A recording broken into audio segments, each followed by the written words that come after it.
Shalom semuanya, senang kembali dalam program Deep Talk with Pase. Kita akan bisa melanjutkan tadarusan Alkitab kita di episode kali ini. Dan saya berharap semua dalam semangat yang sungguh dalam mengikuti program ini.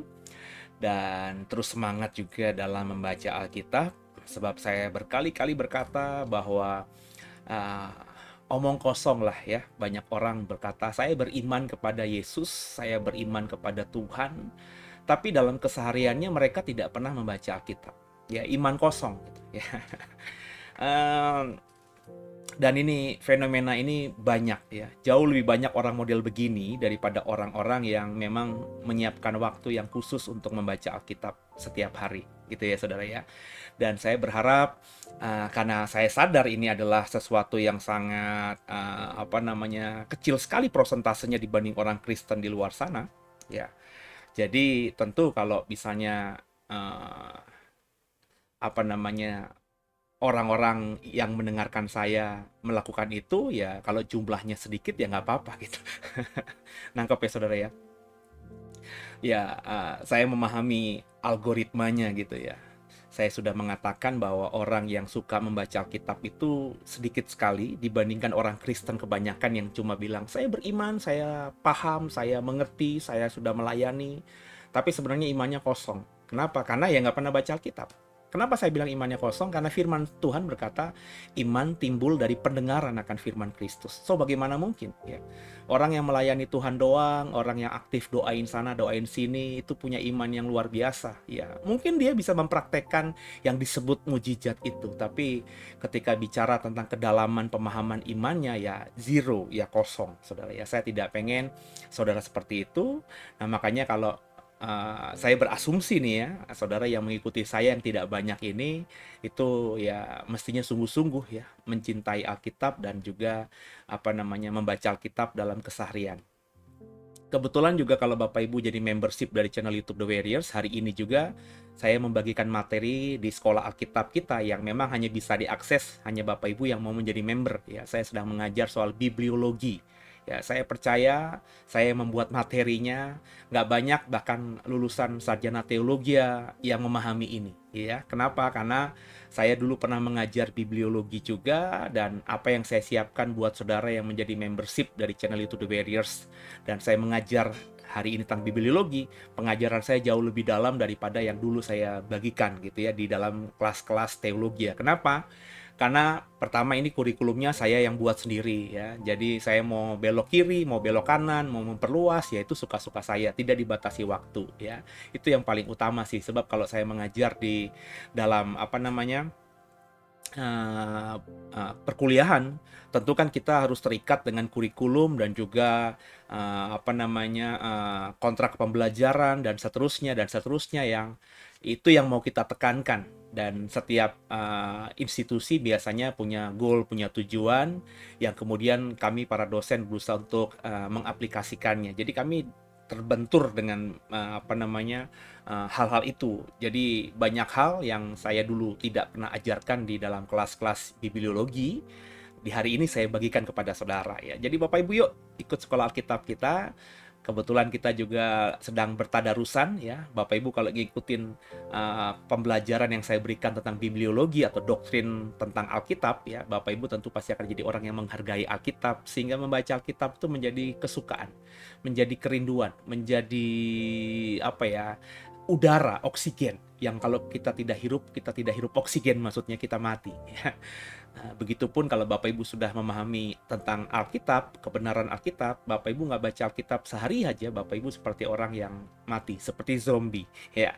Oke, sebelum kita mulai, kita tundukkan kepala, kita doa. Bapak yang baik, terima kasih buat hari ini. Kami bersyukur kami boleh kembali bertadarusan Alkitab. Saat ini kami mohon Roh Kudus untuk campur tangan sungguh dalam tadarusan kami ini, sehingga setiap kami yang mengikutinya akhirnya mendapatkan rema, pemahaman yang benar tentang ayat-ayat Alkitab yang kami baca, yang membuat kami akhirnya bisa menjadi pribadi yang hidupnya di sisa hidup ini bisa menyenangkan Tuhan. Jangan satupun kami kau lalui, kami siap diberkati. Haleluya. Amin. Bapak Ibu, sama-sama ya kita membaca Alkitab kita. Siapkan diri kita. Mari sama-sama memuji, menyembah Tuhan.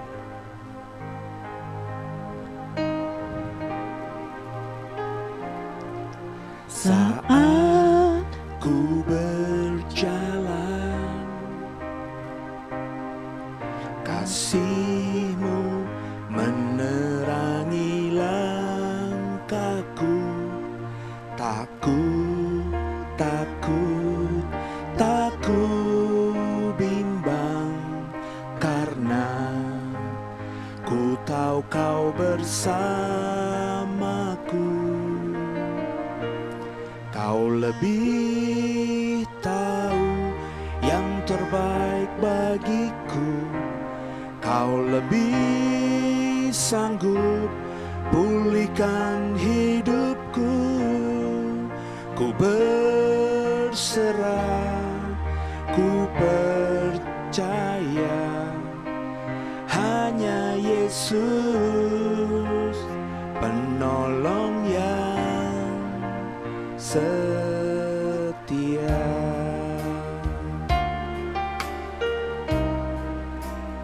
Mari sama-sama kembali kita memuji Tuhan, saudara.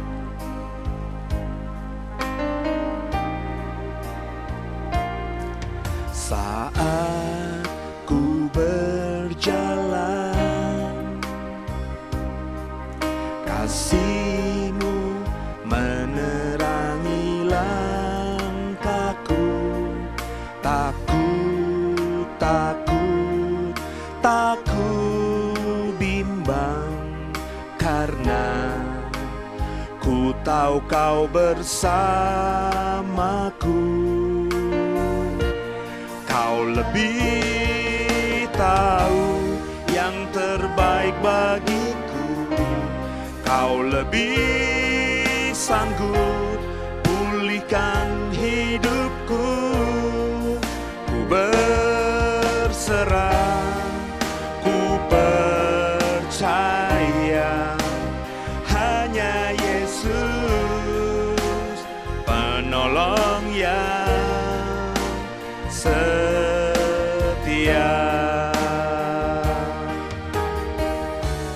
Kau lebih tahu yang terbaik bagiku. Kau lebih sanggup pulihkan hidupku. Ku berserah, ku percaya, hanya Yesus penolong yang setia. Hanya Yesus penolong yang setia. Hanya Yesus Yesus, penolong yang setia. Mari sama-sama kita sembah Tuhan, saudara. Kami memuji-Mu Tuhan, Allah yang hidup, Allah yang perkasa, penasehat ajaib kami. Kami memuji-Mu, kami menyembah-Mu, Yesus Tuhan. Tiada yang seperti-Mu, Allah yang hidup. Kami mau menyembah-Mu, memuji-Mu, sebab tiada Allah yang seperti-Mu. Hanya Kau Tuhan, kekasih jiwa kami. Kami memuji-Mu Tuhan. Terima kasih buat segalanya, atas hidup kami, sebab tiada yang seperti-Mu. Kami ada untuk-Mu Tuhan, memuji-Mu, melayani-Mu, menyembah-Mu. Haleluya. Kau lebih tahu yang terbaik bagiku. Kau lebih sanggup pulihkan hidupku. Ku berserah, ku percaya, hanya Yesus penolong yang setia.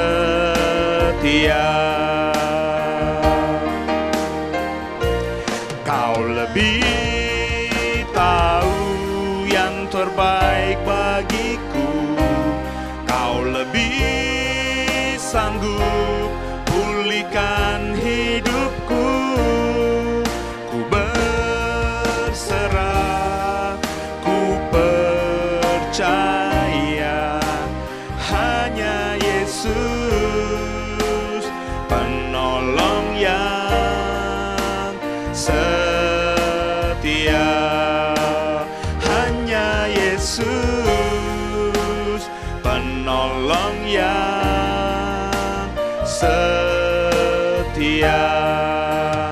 Hanya Yesus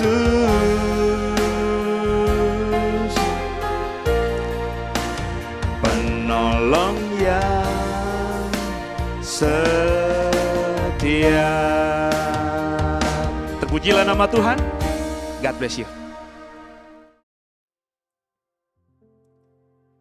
Ya, Bapak Ibu, kita akan membaca Yesaya pasal 53 ya. Dan bersama saya kita coba akan membaca ayat pertama dan seterusnya. Oke ya Bapak Ibu, bersama saya. Siapakah yang percaya kepada berita yang kami dengar, dan kepada siapakah tangan kekuasaan Tuhan dinyatakan? Sebagai taruk ia tumbuh di hadapan Tuhan, dan sebagai tunas dari tanah kering. Ia tidak tampan, semaraknya pun tidak ada, sehingga kita memandang dia, dan rupa pun tidak, sehingga kita menginginkannya. Ia dihina dan dihindari orang, seorang yang penuh kesengsaraan dan yang biasa menderita kesakitan. Ia sangat dihina, sehingga orang menutup mukanya terhadap dia, dan bagi kita pun dia tidak masuk hitungan. Tetapi sesungguhnya penyakit kitalah yang ditanggungnya, dan kesengsaraan kita yang dipikulnya. Padahal kita mengira dia kena tulah, dipukul, dan ditindas Allah. Tapi dia tertikam oleh karena pemberontakan kita. Dia diremukkan oleh karena kejahatan kita. Ganjaran yang mendatangkan keselamatan bagi kita ditimpakan kepadanya. Dan oleh bilur-bilurnya kita menjadi sembuh. Kita sekalian sesat seperti domba. Masing-masing kita mengambil jalannya sendiri. Tapi Tuhan telah menimpakan kepadanya kejahatan kita sekalian. Dia dianiaya, tapi dia membiarkan diri ditindas dan tidak membuka mulutnya, seperti anak domba yang dibawa ke pembantaian. Seperti induk domba yang keluh di depan orang-orang yang menggunting bulunya. ia tidak membuka mulutnya. Sesudah penahanan dan penghukuman, ia terambil, dan tentang nasibnya, siapakah yang memikirkannya? Sungguh ia terputus dari negeri orang-orang hidup, dan karena pemberontakan umatku, ia kena tulah. Orang menempatkan kuburnya di antara orang-orang fasik, dan dalam matinya, ia ada di antara penjahat-penjahat. Sekalipun ia tidak berbuat kekerasan dan tipu tidak ada dalam mulutnya. Tapi Tuhan berkehendak meremukkan dia dengan kesakitan. Apabila ia menyerahkan dirinya sebagai korban penebus salah, ia akan melihat keturunannya, umurnya akan lanjut, dan kehendak Tuhan akan terlaksana olehnya. Sesudah kesusahan jiwanya, ia akan melihat terang dan menjadi puas. Dan hambaku itu, sebagai orang yang benar, akan membenarkan banyak orang oleh hikmatnya, dan kejahatan mereka dia pikul. Sebab itu aku akan membagikan kepadanya orang-orang besar sebagai rampasan, dan ia akan memperoleh orang-orang kuat sebagai jarahan, yaitu sebagai ganti karena ia telah menyerahkan nyawanya ke dalam maut, dan karena ia terhitung di antara pemberontak-pemberontak, sekalipun ia menanggung dosa banyak orang dan berdoa untuk pemberontak-pemberontak. Ya, coba saya cek ya Bapak Ibu ya, karena takutnya ini ada yang terhilang ya. Sebentar, saya minta pemahaman Bapak Ibu dulu ya. Saya lihat Alkitab saya dulu ya. Ini kan di copy paste dari Alkitab dalam bentuk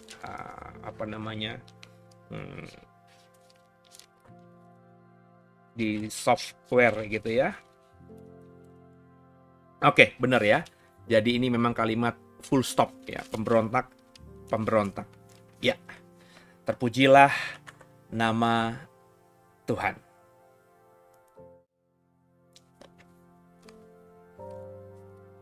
Ya Bapak Ibu, apa yang bisa kita pelajari, yang bisa kita dapatkan dari pembacaan kita barusan tentang Yesaya 53? Tentu kalau kita membaca Yesaya 53, Bapak Ibu tidak bisa tidak menyambungkannya dengan Yesaya 52 bagian yang terakhir. Ini kan perikopnya hamba Tuhan yang menderita ya, di Yesaya 52. Kemudian 53 ini tentu bagian di dalam perikop itu. Ya, kok ini pasalnya berbeda ya? Berkali-kali dalam tadarusan ini saya bilang bahwa pasal, angka ayat, angka pasal itu kan yang buat itu para teolog Bapak Ibu di abad-abad belasan ya. Itu untuk membantu kita. Ya. Aslinya ketika para rasul menulis, para nabi menulis, nggak ada pasal, nggak ada ayat. Ini kan tulisan pengajaran gitu ya. Yesaya menuliskan pengalaman dia bersama dengan Tuhan, tentang penglihatan, tentang nubuatan, tentang juga apa yang dia rasakan. Itu yang dia tulis. Nah, sebagai tulisan tentu dia tidak menyertakan pasal dan ayat ya. Itu yang membuat itu orang Kristen, gereja ya. Makanya kita jangan terlalu terpatok dengan pasal dan ayat gitu Bapak Ibu ya. Andai kata kita bandingkan terjemahan Indonesia dengan beberapa terjemahan Inggris, kadang-kadang lokasi ayatnya tuh berbeda. Jadi kalau Bapak Ibu mau cross check gitu ya, mau kritik teks gitu ya, saya mau coba terjemahan Inggrisnya dari Yesaya 53, bisa saja di beberapa terjemahan Inggris yang Bapak Ibu akses itu ayatnya tidak sesuai dengan apa yang ada di ayat-ayat di teks LAI, Lembaga Alkitab Indonesia. Ya, itu sah-sah saja. Nggak bisa kita kemudian bilang, oh ini yang benar, itu yang salah. Ini cuma ngomongin pasal dan ayat saja, bukan konten, bukan isinya.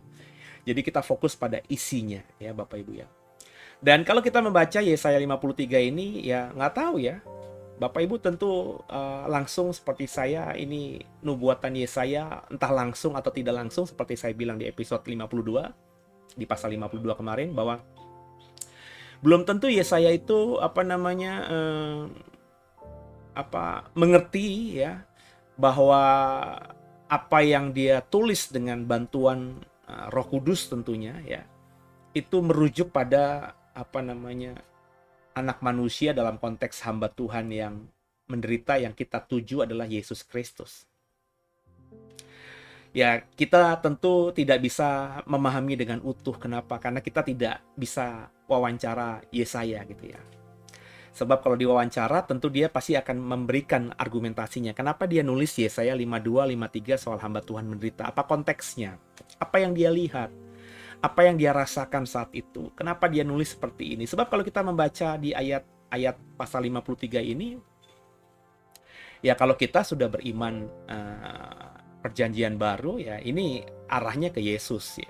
Dan saya tidak bisa pungkiri itu, karena memang deskripsi Yesaya tentang apa yang dia tulis di pasal 52 dan 53 tentang hamba Tuhan yang menderita itu saya bisa lihat dengan terang, seperti Bapak Ibu juga bisa melihat dengan terang, itu ada dalam apa yang dirasakan dan dialami oleh Yesus Tuhan kita.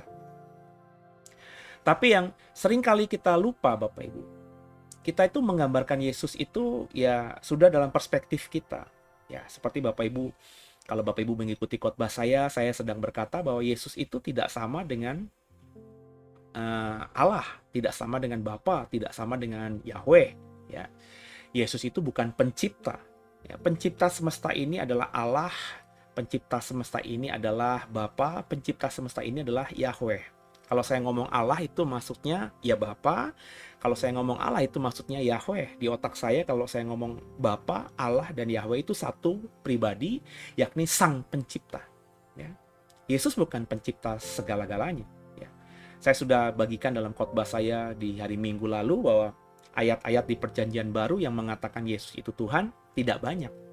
Yang paling sering dipakai adalah Yohanes pasal 1 ayat 1, karena Alkitab mengatakan, Yohanes mengatakan firman itu menjadi manusia dan firman itu yang menciptakan segala-galanya. Ya. Kemudian di Kolose 1 Paulus mengatakan bahwa Yesus semesta ini, dunia ini ada oleh karena Yesus ya, yang ditafsirkan diciptakan.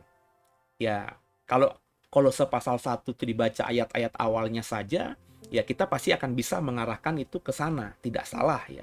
Tapi selalu saya berkata bahwa kalau kita menafsirkan Alkitab tuh harus lihat konteks utuhnya. Dan konteks utuh di Kolose 1 itu Paulus sedang mengingatkan jemaat Kolose bahwa dosa mereka itu sudah ditebus oleh Yesus. Ya, Yesus sudah menebus setiap dosa kita. Kenapa Yesus mau? Karena Yesus itu yang sulung, yang terutama ya. Paulus dalam Kolose 1 itu sedang menekankan supremasi Yesus dibandingkan manusia-manusia lainnya. Ya. Kalau Bapak Ibu ikuti khotbah saya, Yesus itu meskipun saya yakin, saya mengimani adalah manusia sebenarnya, ya, dia bukannya sang pencipta, tapi dia biar bagaimanapun, baik Yohanes maupun Matius mengatakan dia lahir karena Roh Kudus. Maria ada janin dalam kandungannya dari Roh Kudus. Dia tidak bersetubuh dengan laki-laki manapun termasuk tunangannya Yusuf. Kemudian juga di dalam Yohanes firman menjadi manusia. Ya, itu bukannya saya tidak menafsirkan Yesus itu berinkarnasi, Allah yang berinkarnasi menjadi manusia ya. Tapi saya mengatakan bahwa Yesus itu adalah manusia yang akhirnya ya bisa menghidupi firman ya, bisa melakukan firman, bisa taat pada firman Tuhan, sehingga akhirnya Yohanes mencatat bahwa firman menjadi manusia ya. Kan Yohanes ketika menulis Yesus itu adalah pada mulanya adalah firman, firman itu bersama-sama dengan Allah, dan firman itu adalah Allah, dan firman itu menjadi manusia ya, di Yohanes 1 ayat 14. Itu kan Yohanes sudah dalam pemahaman bahwa Yesus sudah mati, Yesus itu sudah bangkit, dan Yesus itu naik ke surga, dan dia saksikan semua itu dengan mata telanjangnya, dan dia sudah punya pengalaman pembelajaran bersama Yesus 3,5 tahun, sehingga dia mulai mengerti, apalagi dia sudah dicurahi oleh Roh Kudus ya, dia dapat hikmat, sesuatu yang baru yang dia tidak baca sebelumnya menjadi terbaca. Ya.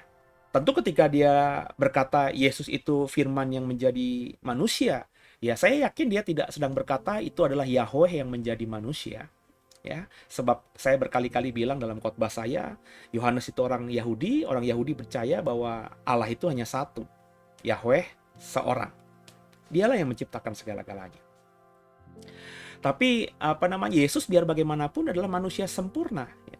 Dalam artian manusia yang benar-benar lahir tanpa dosa. Kenapa? Alkitab mengatakan bahwa Yesus itu disamakan dengan Adam. Adam itu tidak berdosa ya. Dia tidak mewarisi dosa dari siapapun karena dia manusia pertama, belum kenal dosa. Begitu pula Yesus. Yesus lahir bukan karena kehendak laki-laki, ya. Jadi tidak ada dosa turunan yang terbawa ke dalam dirinya ketika dia menjadi manusia. Dia datang, dia ada karena Roh Kudus. Ya, Matius mengatakan demikian. Makanya Yusuf dilarang untuk menceraikan tunangannya Maria, kata malaikat Tuhan, karena bayi dalam kandungannya dari Roh Kudus. Ya. Jadi Yesus itu ya manusia seperti kita, tapi beda. Nggak bisa kita samakan dengan diri kita, karena biar bagaimanapun dia adalah dari Roh Kudus. Ya, dia adalah lahir tanpa benih sperma manusia. So dia tentu beda dengan saya. Sehingga kita sepakat memahami bahwa Yesus itu lahir tanpa dosa. Manusia yang hidup di bumi sebagai manusia normal yang tanpa dosa, ya cuma Adam dan Adam kedua, yakni Yesus ini. Ya. Nah, kita seringkali memahami itu Yesus itu Tuhan yang menjadi manusia berinkarnasi atau ya pemahaman Tritunggal kan seperti itu ya. Yesus itu ada jelmaan Tuhan. Sehingga akhirnya kita tidak mungkin memahami bahwa Yesus itu jelek dan seterusnya dan seterusnya. Kita memahami bahwa Yesus itu pasti ganteng dan seterusnya karena dia Allah. Allah nggak mungkin jelek gitu ketika jadi manusia. Tapi kalau kita mau konsisten membaca Alkitab ini, terutama Yesaya 53 yang sedang kita dalami, bahasanya itu tidak seperti itu. Sekali lagi ini memang penglihatan Yesaya, tapi kita orang Kristen memahami bahwa ini nubuatan tentang Yesus. Dikatakan bahwa di ayat 2 tadi, dia adalah taruk yang tumbuh di hadapan Tuhan sebagai tunas dari tanah kering, ya. Ia tidak tampan, semaraknya pun tidak ada sehingga kita memandang dia, dan rupa pun tidak sehingga kita menginginkannya. Ini ayat yang saya percaya semua kita tahu, ya. Tapi ayat ini biasanya langsung ditafsirkan, ya, kalau kita dengar tentang Paskah, itu langsung ditafsirkan tentang wajah Yesus atau penampilan Yesus ketika memang dia tergantung di atas kayu salib. Yang memang Alkitab, kalau kita deskripsikan penganiayaan yang dialami Yesus begitu rupanya sehingga kulit-kulitnya, badannya sudah hancur semuanya, mukanya sudah hancur semuanya. Tapi Yesaya 53 kan tidak bicara mengenai hal itu, ya. Jadi kalau kita boleh jujur, kalau kita misalnya Bapak Ibu mau jujur membaca Yesaya 53, Yesus itu lahir dengan ketidaktampanan, ketidakelokan, ya, sehingga akhirnya dia punya privilege gitu, sehingga orang kalau pertama kali belum kenal Yesus dan melihat Yesus langsung ada rasa respect, ya. Seperti ginilah Bapak Ibu, jujur aja deh, kita kalau bertemu dengan, saya aja laki-laki deh ya, kalau saya laki-laki bertemu dengan perempuan yang cantik, seksi, pasti langsung respect gitu ya. Dalam artian respect itu ya memberi perhatian khusus, itu kan normal. Tapi bukan saja kepada perempuan, saya saja kalau melihat ada laki-laki yang tampilannya oke, ya, yang menurut saya itu laki-laki yang baik sekali secara postur, secara wajah gitu ya. Ya saya normal, ini kan hal yang normal saudara ya, manusiawi sekali bahwa kita lebih respect gitu dibandingkan misalnya ketika kita ini kesan pertama ya, yang saya mau katakan kesan pertama ya. Ketika saya berhadapan dengan orang yang penuh, maafkan saya sekali lagi, ini kesan pertama, dan ini kan subjektivitas. Ini kalau saya ya, laki-laki yang rambutnya aut-autan, yang tampaknya tidak pernah atau belum pernah dikeramas selama 2 bulan, 3 bulan, bahkan bertahun-tahun, yang badannya meskipun kulitnya putih tapi penuh dengan tato semuanya, hidungnya ditindik, kupingnya ditindik, ya, bibirnya ditindik, terus berpenampilan baju selengean, ya. Maafkan saya, ya, kita kan punya kesan pertama terhadap seseorang, dan itu manusiawi. Kesan pertama itu kita menilai orang itu. Tapi tentu penilaian itu akan gugur dengan sendirinya ketika kita sudah berteman, bergaul dengan dia, ya. Ketika saya respect kepada orang yang baru saya kenal dengan tampilan klimis, laki-laki nih ya, saya nggak ngomongin perempuan ya, tampilannya klimis, bersih, terus ketika ngajak ngomong ternyata omongannya kok kayak tidak dalam gitu ya, males juga akhirnya, ternyata orangnya ya wawasannya tidak luas. Dan seringkali saya bertemu dengan orang-orang model begini gitu saudara ya. Tapi seringkali juga ya saya melihat orang kesan pertamanya tampilannya gimana, paling bagaimana gitu ya. Ini kan manusiawi saudara, saya tidak bilang saya malaikat ya. Saya saja yang berusaha menghidupi firman aja, kesan pertama itu selalu ada. Padahal kan sebenarnya harus dimatikan ya. Karena don't judge the book by the cover gitu ya. Jangan menilai sebuah buku hanya dari sampulnya saja. Tapi biar bagaimanapun kita manusiawi gitu. Kita manusia. Tapi saya tidak pernah mereject, tidak pernah menolak. Tapi kesan pertama itu ada ya. Tapi ketika saya dekat dengan orang ini, terus ngobrol cukup dalam, saya diberkati dan senang ngobrol sama orang model begini. Kenapa? Ternyata wawasannya luas. Ya. Nah, Yesus itu, saudara, kesan pertama orang menurut Yesaya 53 tadi tidak elok. Ya.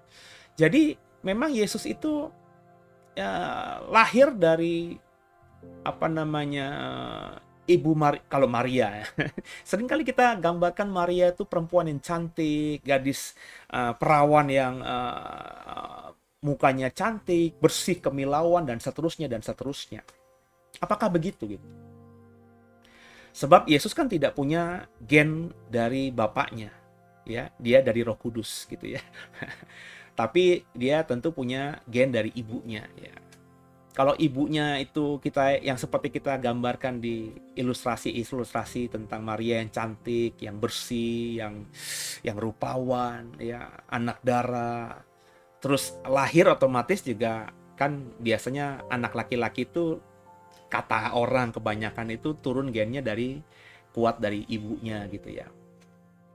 Katanya gitu ya, sepakat apa tidak sepakat ya silahkan masing-masing. Saya kan cuma berasumsi seperti yang saya sering dengar gitu ya. Secara medis dan secara biologis saya tidak pernah punya pendalaman dan tidak berani berkata itu valid gitu. Tapi biasanya kan begitu ya.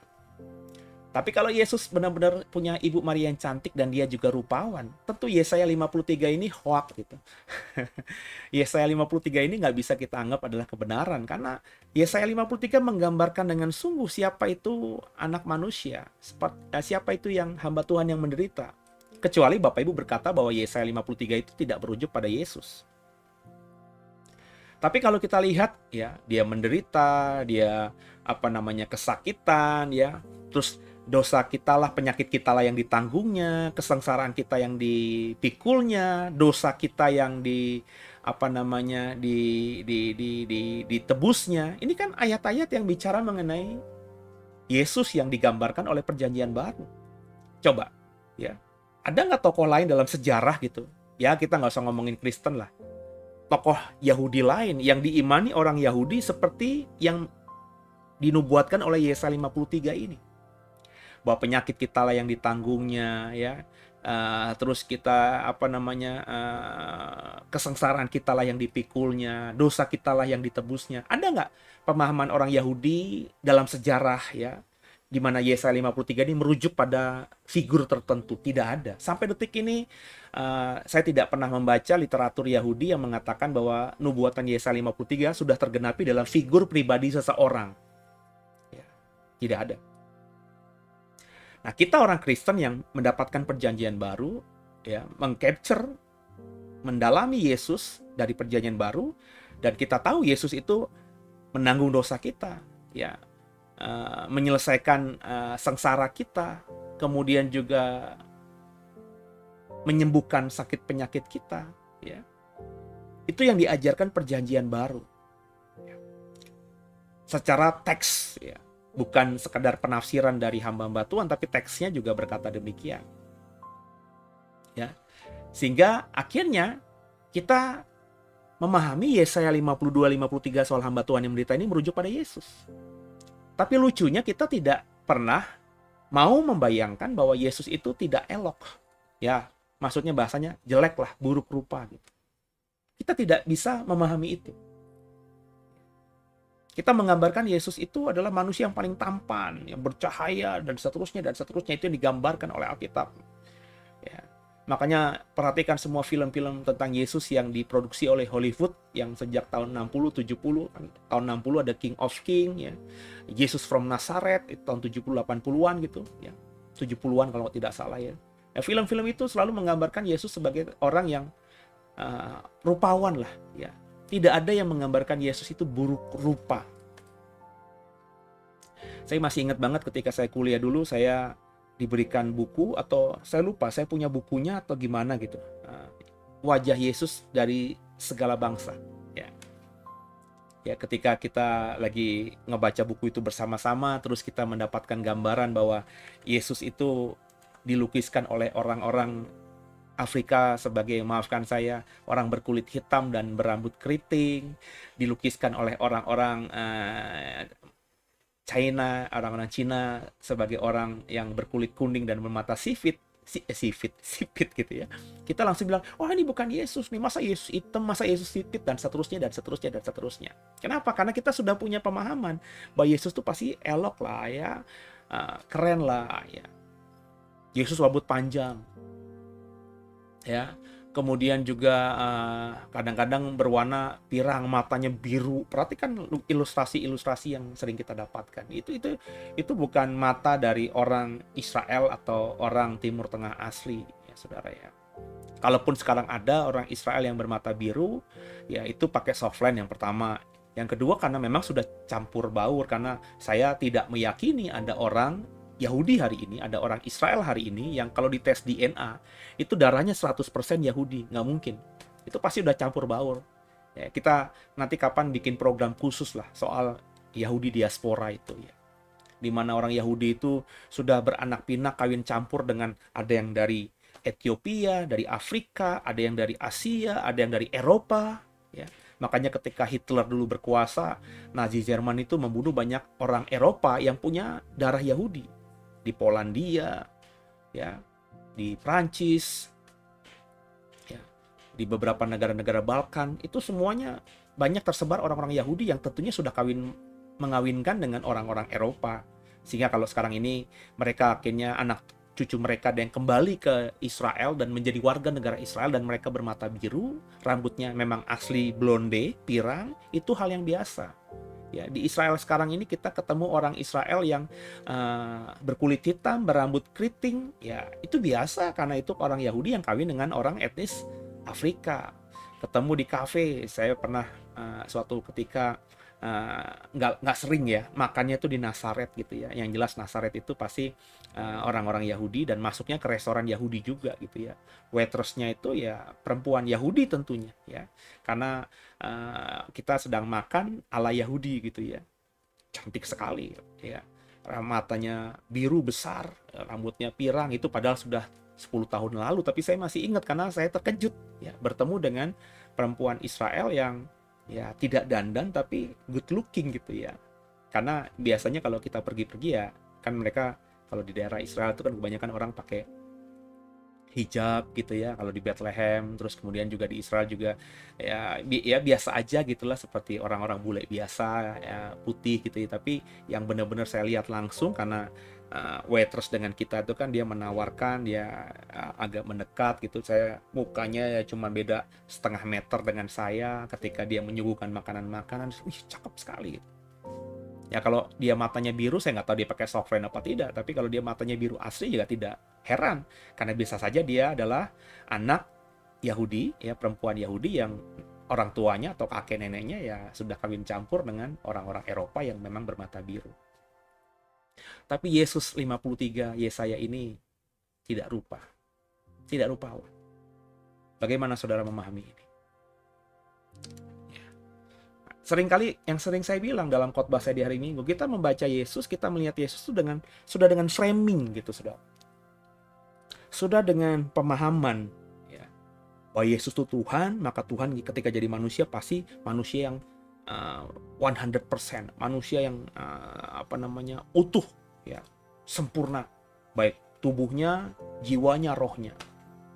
Ya jelmaan gitu, seperti cerita-cerita tentang tokoh-tokoh legenda-legenda dewa-dewi yang menjelma menjadi manusia, ketika jadi manusia cantiknya rupawan gitu, atau hebatnya luar biasa. Yesus nggak begitu ya.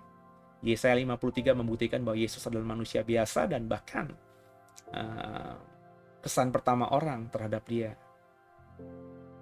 bukan seseorang yang penampilannya oke.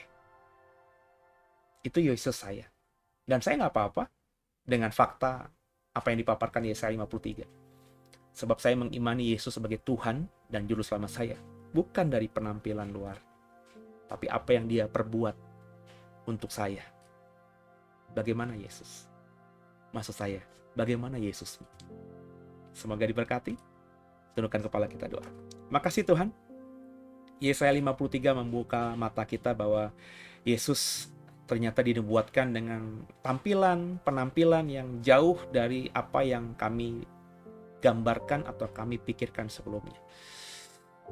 Terus tolong kami Roh Kudus agar semakin mengenal Yesus dengan benar, dengan sungguh.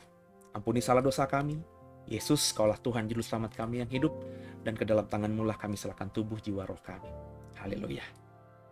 Amin. Bapak Ibu, sampai jumpa di tadarusan hari Sabtu besok. Jangan lupa Bapak Ibu ya, jadi member dari channel YouTube The Warriors ini. Karena jadi member, Bapak Ibu tinggal cari aja ya, jadi member di dalam di samping subscribe ya, kolom subscribe ada member, Bapak Ibu tinggal klik ikuti ya. Jadi member nggak mahal ya. Kalau sekolah Alkitab nggak sampai 50.000, kalau tentang pengajaran saya soal akhir zaman nggak sampai 20.000 ya. Bapak Ibu hanya pilih salah satu aja. Kalau mau dapat semuanya, ikut sekalian sekolah Alkitab dengan 50.000 nggak sampai, Bapak Ibu dapat semua pengajaran saya di membership ini ya. Pasti akan semakin jadi orang Kristen yang punya pemahaman yang benar.